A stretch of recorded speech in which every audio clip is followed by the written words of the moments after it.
अपने दर्द को हंसकर टाल देते हैं और खुद को अलग अलग तरीकों से प्रोटेक्ट करने की कोशिश करते हैं।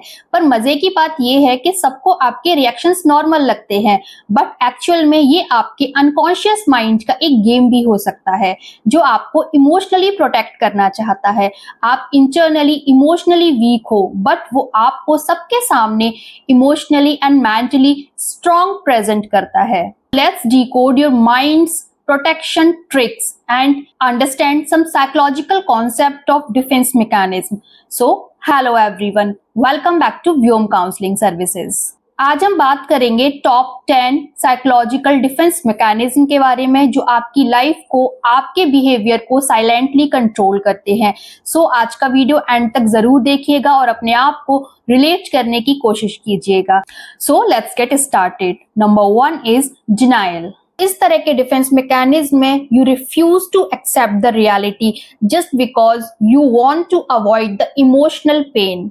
फॉर एग्जाम्पल, अगर किसी पर्सन को डायबिटीज है बट वो फिर भी मीठा खाता है और बार बार ये कहता है कि इससे कोई फर्क नहीं पड़ेगा, या फिर कोई स्मोकर है, वो बहुत ज्यादा स्मोकिंग करता है बट वो अपनी स्मोकिंग की हैबिट को छोड़ता नहीं है और बार बार सबसे यही कहता है कि मेरे ग्रैंडफादर भी स्मोकिंग करते थे and live till 90। और वो ऐसा इसलिए कहता है क्योंकि वो रियलिटी को फेस करने में अनकंफर्टेबल फील करता है। बार बार इस तरह के रिएक्शंस को देकर वो अपनी एंजाइटी एंड इमोशनल पेन से खुद को बचाना चाहता है, अपने गिल्ट को प्रोटेक्ट करता है और टेम्पररी रियलिटी से डिनाई करता है। तो इस तरह के डिफेंस मैकेनिज्म में हम साइकोलॉजिस्ट रेफर करते हैं डीबीटी थेरेपी को, जिसमें कि आपको आपकी रियलिटी के साथ एक्नॉलेज कराया जाता है without having any judgement, and we ask them to write कि अगर ये सच है कि डायबिटीज और स्मोकिंग से आपकी हेल्थ पर कोई इफेक्ट नहीं पड़ता, तो एक्चुअल में इसके क्या कॉन्सिक्वेंसेस हो सकते हैं, उसे आप नोट डाउन कीजिए। Number 2, projection. Projection means you attribute your own all negative feelings on someone else. For example, you feel jealous and you accuse your partner of being possessive. या फिर आपका कोई कोलीग है जिसे आप बिल्कुल पसंद नहीं करते, बट आप वहां ये कहते हो कि वो आपको बिना किसी कारण के हेट करता है।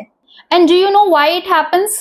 You disown your parts of yourself that makes you feel uncomfortable or unacceptable. So as a therapy tool, use shadow method, जिसमें आप अपने आप से पूछिए क्या सच में ये वही ट्रायल है जिसके लिए मैं स्ट्रगल कर रहा हूँ। बिल्ड इमोशनल लिटरेसी, अपनी ट्रू फीलिंग्स को, अपने ट्रू थॉट्स पैटर्न्स को लेबलिंग करना सीखिए, अपने ट्रू इमोशंस को आइडेंटिफाई करना सीखिए।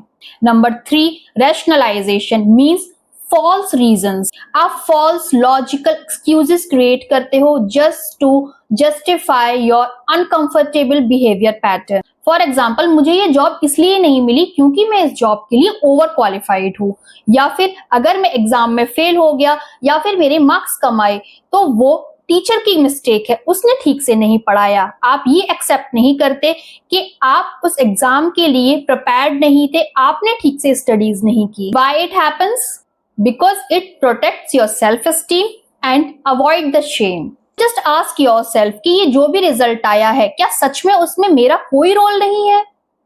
And learn how to sit with discomfort. आप अपनी सेल्फ ग्रोथ पर ध्यान दीजिए क्योंकि सेल्फ ग्रोथ ही वो कंपोनेंट है जहां से आपके एक्सक्यूजेस स्टार्ट होते हैं और वहीं आपके एक्सक्यूजेस फिनिश भी होते हैं। Number 4, repression. Repression means you unconsciously block your painful thought, painful emotions and painful memories. For example, अगर किसी बच्चे का चाइल्डहुड बहुत ट्रॉमेटिक रहा हो तो वो अपने पास्ट को, अपने चाइल्डहुड के कोई एक्सपीरियंसेस याद नहीं रख पाता क्योंकि उसकी वहां कोई मेमोरीज क्रिएट ही नहीं होती। ये एक तरह का ट्रॉमा रिस्पॉन्स है जो आपके साइके को प्रोटेक्ट करने की कोशिश कर। सो इस तरह के डिफेंस मैकेनिज्म में आप किसी साइकोलॉजिस्ट की हेल्प ले सकते हो, किसी काउंसलर की हेल्प ले सकते हो जो आपको हेल्प करते हैं with some specific therapies or the techniques like EMDR, somatic therapy and trauma injured therapy। वो आपके साथ कुछ स्पेसिफिक जर्नलिंग मेथड का भी यूज करते हैं। Number 5, displacement. इस तरह के डिफेंस मैकेनिज्म में आप अपने गुस्से को रिडायरेक्ट करते हो और अपनी फ्रस्ट्रेशन को एक टारगेट देते हो।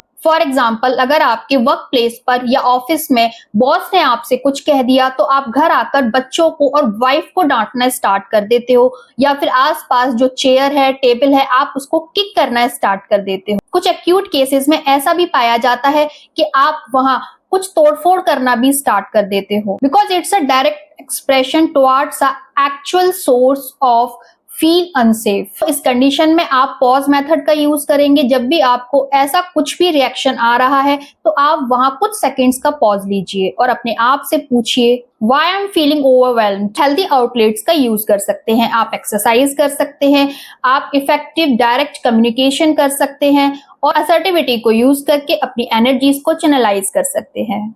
Number 6, humor means using jokes for everything just because you want to hide your pain. For example, कोई इंडिविजुअल हर समय अपना मजाक बनाता रहता है और वो ऐसा इसलिए कर रहा है क्योंकि वो डिप्रेशन में है और उस पेन को फील नहीं करना चाहता, उसे अवॉइड करने की कोशिश कर रहा है, अपने पेन को हाइड करना चाहता है जिससे कि कोई और उसे समझ ना पाए।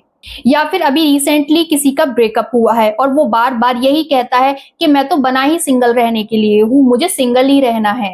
सो आप अपने अनकंफर्टेबल पेन इमोशंस को रिफ्लेक्ट करते हो कॉमेडी के थ्रू।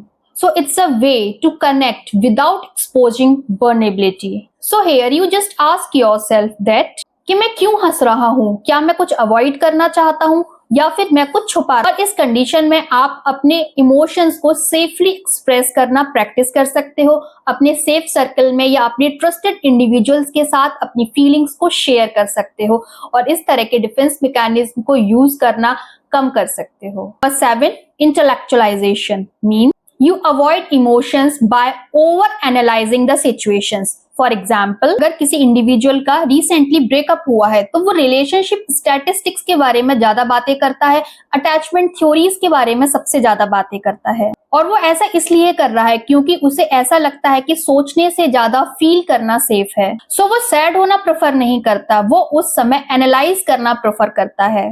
कंडीशन में आपको अपने लॉजिक को बैलेंस करना है। इमोशनल वर्क के साथ साथ आप रियलिटी चेक मेथड का यूज कर सकते हो, आप जर्नलिंग मेथड का भी यूज कर सकते हो और अपने आप से पूछिए, क्या इस तरह की एनालिसिस करने के बाद भी मैं कंफर्टेबल हूँ। Number 8, regression means reverting too early developmental behaviour under the stress.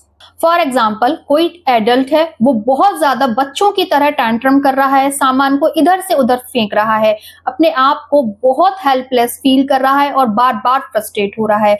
इसका मतलब है कि वो अपने चाइल्डहुड की अर्ली डेवलपमेंटल स्टेज पर वापस चला गया है। और ऐसा इसलिए होता है because it's a subconscious call for comfort and the support. So ऐसे में जरूरत है इमोशनल रेगुलेशन स्किल्स को सीखने की, माइंडफुलनेस प्रैक्टिसेस करने की, कुछ ब्रीदिंग एक्सरसाइजेस करने की और आपके अंदर आपके इनर चाइल्डहुड की जो नीड्स हैं आप उन्हें अंडरस्टैंड कीजिए, समझने की कोशिश कीजिए कि चाइल्डहुड की कुछ सप्रेस नीड ऐसी होती हैं जो वापस से फुलफिलमेंट की डिजायर रखती हैं। Number 9, reaction formation. Just act opposite to your real feelings. आपको फील कुछ और हो रहा है और आप रिस्पॉन्स कुछ और कर रहे हो। फॉर एग्जाम्पल, आप किसी पर्सन को बिल्कुल पसंद नहीं करते, आपको वो इंडिविजुअल अपने सामने देखना बिल्कुल पसंद नहीं है, बट आप जब उसके सामने होते हो तो overly nice and kind pretend करते हो। आपको डर होता है कि अगर आपने अपनी ट्रू फीलिंग्स को एक्सप्रेस किया तो वो अनसेफ और अनकंफर्टेबल हो सकता है। So here you need to build or increase your emotional honesty. At least आप अपने खुद के साथ honest होइए कि आपको वो individual सच में पसंद है या नहीं। And you can use I statement like I feel uncomfortable around this person, but it's okay. Number 10, sublimation. In this defense mechanism, you channelize your intense emotions into your protective behavior. For example, अगर किसी को बहुत ज्यादा गुस्सा आता है तो वो अपना प्रोफेशन ही बॉक्सिंग का चूज करता है और वो बॉक्सर बन भी जाता है। सो ये आपके माइंड का one of the healthiest way होता है अपनी एनर्जीज को चैनलाइज करने का, रीडायरेक्ट करने का और एक हेल्दी आउटकम प्रोवाइड करने का। Identify your strong impulses and then transform it into an art, in sports and in some exercises, etc. So this is a growth through redirection, not with the suppression. So in short, defence mechanism bad नहीं होते, ये सिर्फ आपके survival tools हैं। But जब आप इनका miss use करते हो या इन्हें ओवरली अपनी लाइफ में अप्लाई करना स्टार्ट कर देते हो तो ये आपकी ग्रोथ को रोकते हैं, आपकी रिलेशनशिप में इंटीमेसी को इफेक्ट करते हैं और आपकी मेंटल एंड इमोशनल हीलिंग में एक बहुत बड़ी प्रॉब्लम भी क्रिएट कर सकते हैं। So choose awareness and gently rewire your thought patterns. So अगर आज की वीडियो आपको इंफॉर्मेटिव, यूजफुल एंड अपने आप से कुछ ना कुछ मैच करती हुई लगी हो तो आज का वीडियो लाइक जरूर कीजिए, अपने फ्रेंड्स एंड फैमिली के साथ शेयर जरूर कीजिए। अपने इमोशंस का अपना ध्यान रखिए, अपने आप को एक्सप्रेस करना सीखिए। So take care yourself and keep watching Vyom counselling services.